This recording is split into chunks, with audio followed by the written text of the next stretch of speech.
If there is one thing we have learned from Wano Kuni, from this arc in One Piece, then it is, if there is a versus chapter, you screwed, man. What is up with Big Mom at the end? Oda, is this the end of Big Mom? Is her fight finally over, or are you teasing us for something greater to come in the next chapters? One Piece chapter 1038 is out now, and it was a blast. It was like, when I read the title of the chapter, Kid and Law versus Big Mom, I was like, shit, wait a second.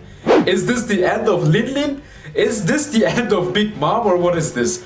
Because the previous chapters, who were always titled with verses in this arc of One Piece in Wano Kuni Onigashima raid, the enemy side lost and is defeated and down, and you're like, okay, but is Big Mom also down? I can accept that the Tobiropo are defeated, I can accept that the Calamities are defeated, King, Queen, Jack, that they are truly gone, I can accept that. But with the Yonko, it's quite different. It's like, are these guys really going to get defeated like this in a versus chapter? I know Big Mom had a tough at the end, and she was like, man, I'm beaten all, and I don't have much power left inside of me. But it's still, again, you are a Yonko, so what's up here, huh? Besides also the point that Zoro got visited from the Grim Reaper, and he took that personally when Zoro said, hey, I'm the king of hell, I will become the king of hell, and he was like, hey, I'm here for you now, son. You challenge me, you think you can get my job? I've been doing this much longer than you. Who the hell do you think you are? You can be my apprentice for first, but then we talk. We start off with a cool cover page. The story of the Germa 66 are continuing. We see that Niji and Yonji are in the book of Big Mom of Mondor in the book, and they're captured there. And Oven is there, and I think also Pudding was also there. It's now a question, is this book also with the remaining Big Mom pirates that are at Wano Kuni? Which would be quite interesting to see it, because in this way it would be like, hey, can the Germa come back into the story like this? Maybe yes, maybe not. Maybe this book is still at Whole Cake Island, we don't know. But I think it's still at Whole Cake Island, so this is... forget this. So we start off the chapter with the continuation of the fight between Raizo and Fukurokujo, and it's like, Raizo is the strongest scabbard. I don't care what you say, he is the strongest. He has... the man is burning, first of all. He is now literally burning. Fukurokujo is also burning, but Raizo, he's still holding his Shikamaru style jutsu on Fukurokujo, and even he is like, man, release your stupid jutsu, I don't care about anything, I'm burning, I don't want to die like this. But Raizo is like, no, you know what? 20 years ago, Oden-sama burned and died for us. He was in burning oil, and he was strong as shit. He was holding on, and he wasn't scared of any of you. And Raizo is having the same will here. He is the OG, he's the MVP, I swear. It's like, you do not have a chance against me. I may be burning, but I will never release you. You are dying with me, you son of a bitch. Bring in any Hokage, Raizo will defeat them all. We go to the second floor and to see what's happening inside of the castle of Onigashima, and everything is burning even more than before. And the ceiling is coming down. We can see some of the alliance side and the enemy side of also. And the ceiling is breaking down because the fire is spreading so fast. But in comes Jinbei, and he's pulling Tobey Maguire and Spider-Man 2, and he's holding off this entire ceiling. This is really heavy. And he's like, hey, you guys get out of here, I can hold this off. But then he's looking left and right, and he's like, man, so many defeated warriors here. We gotta stop this somehow, because they will all burn and die, and that would be gruesome. If they died in battle, that would be more merciful for them.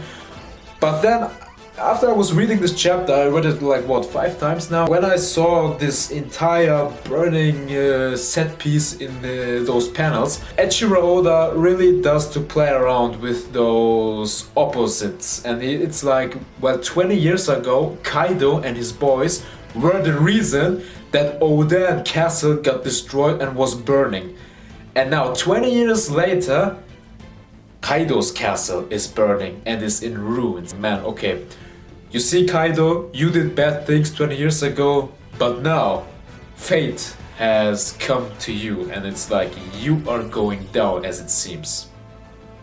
Maybe. So very cool touch of Oda here again with his story. He's like, hey, look at this. This is Kaido's castle. This is Kaido's kingdom, but it's burning to the ground. It's like in Sparta in 300. It's like Sparta will burn to the ground, but you have Onigashima will burn to the ground. Maybe old man Chopper is returned. He has returned to his normal form. We go away from the second floor to Chopper and Miyagi and the female Chopper. Okay, Chopper is back, but the first thing he worries, he doesn't care about everything burning around him. He doesn't even care that he had these bad side effects because he used the advanced rumble balls with Caesar and so on. He's worried about Zoro. He should be worried about Zoro. The Grim Reaper is there and he's like, I'ma take with you, man. And Zoro is like, fuck off, who is this? Why are you here?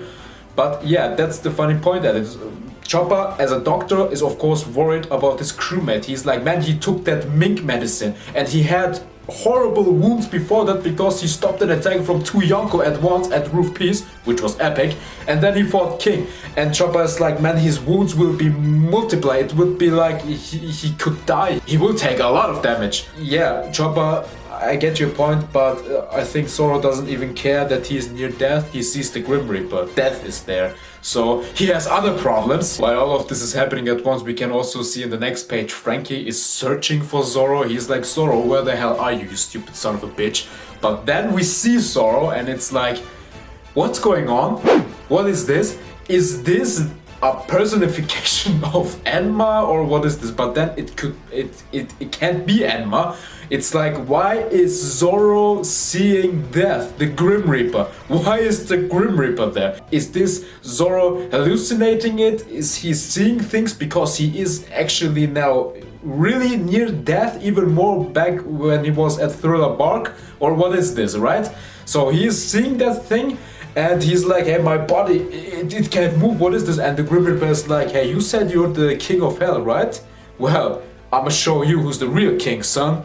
And he tried to attack him, but then again, is this now due to Zoro accepting that he is a full-on demon, that he is full-on Ashura-Enma combination demon? Is it because of that he is seeing that? Or is it because that he is actually dying and he sees the entrance to hell? You know, like in DBZ where we had paradise and hell, maybe Eiichiro Oda is introducing us to afterlife with this and he will show hell and paradise, or in this case just hell, because Zoro said, I will become the king of hell. Is it something like this? Or is it just Zoro being like, he's so down, he's so beat, he's so fucked up, he's so down that he sees this and he can't move and he can't do anything about this? Or it's really just the Grim Reaper came from hell, he heard, hey, you know what Zoro, Rona Zoro at the Onigashima raid said in the audience like this? He said he wants to take your job, man. And the Grim Reaper was like, alright, I'll take that personally. I'ma come for you, son. We go to the first floor and we can see a lot of enemies defeated, but everything is burning. It's like you are literally in a hellfire. It's like hell. And everything is burning, but there's Izo. He defeated all of them, but even he is saying, hey, those guys are beast pirate crew members. Even if they were not as strong as me, there were a lot of them and I underestimated them. It's a cool touch there. It's like, hey, those guys are still strong, even if they are underlings or what, I don't know, fodder they are, but they were still strong. So Izo got pretty much has a lot more wounds now, but what happens then? He doesn't get any rest. Cypher Paul Zero comes and the two agents are there and Izo is seeing them and he's like, Cypher Paul, what the fuck are you doing here? And they're like, hey, don't mind us. We never saw you, you never saw us. We'll just move on so we can go capture Nico Robin. Hey, do your thing, we never saw you, okay? See ya, bye. And Izo is like, he's pulling the gun and he's like, stop right there. He's pulling a Ben Beckman on Kizaru, but he's doing it on the Cypher Pole agent. He's like, stop. Where the fuck you going, man? You're not going anywhere. And now it's difficult. I think Izo is not strong enough to hold on those two. Maybe if Drake is again back up and has awakened his Zoan Devil Fruit, he will come in there and help out Izo. Then we could have again this 2 versus 2.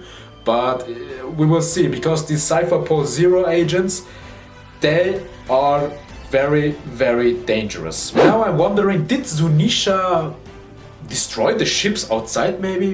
It's sad that we didn't see that, but Eiichiro Oda is such a tease.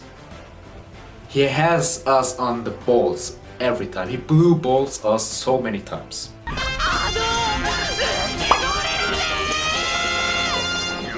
One eternity later. So we go from there to Yamato-chan, to best girl in One Piece together with Hancock. And what is Yamato doing? She is now at the weaponry, at the base level of Onigashima. And also, who is also there? The yokai creature is there. And Yamato, she is sprinting. She's like, oh, don't you dare, you stupid shit thing. She's running, and then what does she do? She sees all those bombs, all those atomic bombs looking gigantic things, and the yokai is coming down. That thing sees those bombs and weaponry. He wanted to fire those up so it can everything explode. But Yamato also said that, hey, if you do that, we're all dead, man. And what happens? Yamato transforms into her mythical Zoan form, in her hybrid mythical Zoan form, and then she creates an ice blast so she can freeze all those things up so they do not explode. Then the yokai comes down and Yamato is transformed back into her normal form, into her human Oni form, and then she's doing like Maho Roba. She attacks the yokai and he gets hit, but then he creates something of an arm and he attacks back, and Yamato gets an entire full force fire flamethrower and she's blocking it. She's eating it full force, but she's also kind of a block in it. But then it's like, hey, Yamato is a tank, okay? This will not stop her. And the yokai even talked in that panel. It was like, Orochi-sama. And then he's like, die. But stop. You yokai, you will get stopped, and maybe Yamato even can put her abilities in such a case where she maybe can freeze the yokai. That could be a possibility. Or she can freeze everything in the weaponry in the bomb area so the yokai cannot make those things explode. So it's either one of the two cases. And then we go away from Yamato and the yokai because they have a lot of things to do. They are busy with fighting each other. We go back to Big Mom, Kid and Law. The creme de la creme of the chapter, besides of course Raizo and so, and the title, the very title of this chapter.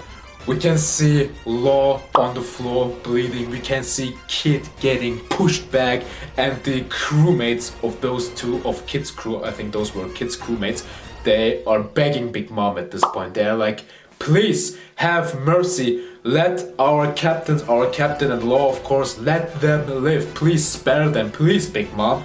And Big Mom in her ultra maximum over mom state, which she's in, she's laughing. She's like, ha, you hear that, you two brats? Even your underlings are like, please spare them. So, and you guys wanted my head? Seriously? Big Mom is sitting on Hera and she's attacking left and right, Kid's crew and Law's crew. Law's crewmates even saying like, hey, get medics, get everything, we gotta heal our captain, we gotta heal Kid, we gotta help them. And Big Mom is like, stop right there, kids. This is war, you gotta help yourself. And she's like, get fried, bitches. So after Big Mom fries those guys with lightning strikes left and right with Hera, she's like, I wonder if Kaido is still fighting with Mugiwara because he didn't do his battle cry, which he always does after he wins, after a good fight has ended.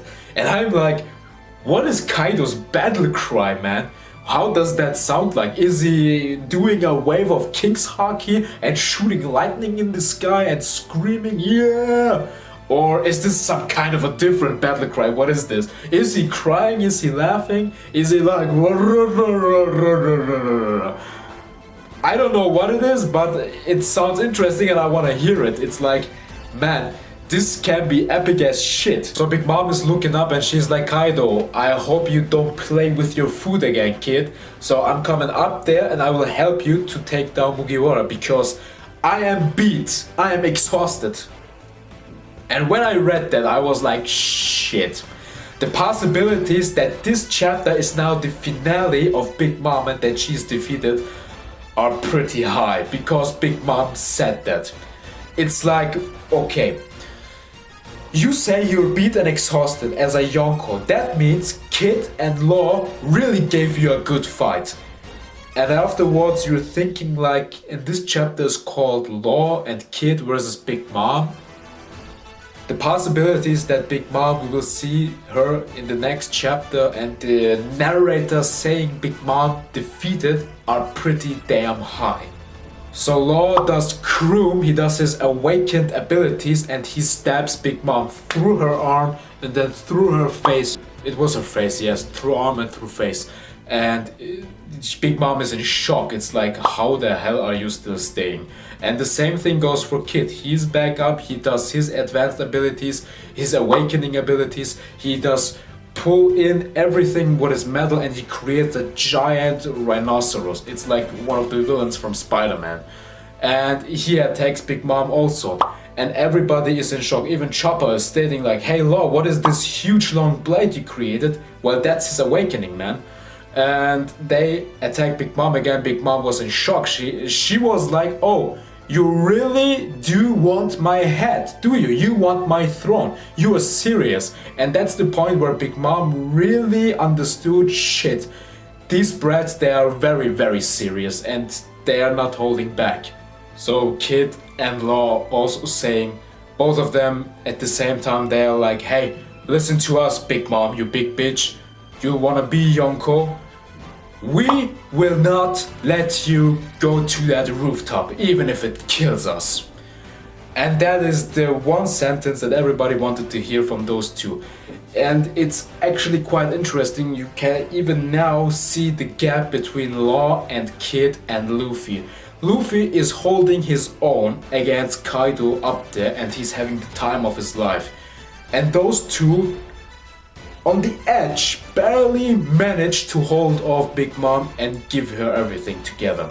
So you can see the power gap between those three. It's like Luffy is so much stronger, so much higher than those two, it's ridiculous. So Big Mom is still down there. That Kid even says, hey, you Yonkos, you think you're invincible? You think you're undefeatable? That's just bullshit, that's nonsense. We will defeat you and we can prove it here. You are reaching your limit and Kaido also is reaching his limits up there. And we will bring you down, all of you. Are you sure about that? But the question again is now, will Big Mom really be defeated? And is this her end? Is this the last stand? In the next chapter, will we really see the narrator saying Big Mom defeated? That's the big question here. Because at the end of the day, they are Yonkos and maybe both of them, Kaido and Big Mom, have one last ace up in their sleeves. And it's like, there has to be something else, right? But also, at the other hand, it's very possible that it's over. So Kid and Law will be also out of commission. They will be like, fuck this man, we're out. And Big Mom will be like, okay, I'm also out. And that will be the legitimate first defeat of a Yonko in this series, by far. I do not count Whitebeard because we are after the time skip. Whitebeard was back in the day, sure, but in the time skip in the new world. And once Onigashima and Wano Kuni have ended, the One Piece story will be crazy. It will never be the same again. The order is broken. Everything is in chaos. We will have pure chaos everywhere. And this is the start of it. This is the start of the end game. It's very well up to Oda how he will surprise us. If this is truly the end of Big Mom, or will there be a bit more to her and the Kaido's fights? Because those are Yonkos at the end. Sure, they need to get defeated. Is it now? Is this it for Big Mom? Or will we have a bit more later on? And what will happen to Zoro, man? The Grim Reaper is very angry with him. The King of Hell? Bitch, please. That's me, not you, kid. So a very fantastic chapter. Next week we have the next chapter. I think we have now 3 chapters in a row, which means next week and the week after we have another One Piece chapter. So would mean 1039 and 1040 will arrive. And yeah, I can't wait to see how this is going and if this is very well the end of Big Mom. I can't wait to see that. Tell me what you thought of this chapter. Please leave a like and also comment down what your thoughts are. I would appreciate a lot if you could sub and also share this video. It would help me a lot. Until then, see you guys next week for the next One Piece chapter, and we gotta see how things wrap up. Onigashima is coming to a close. See ya.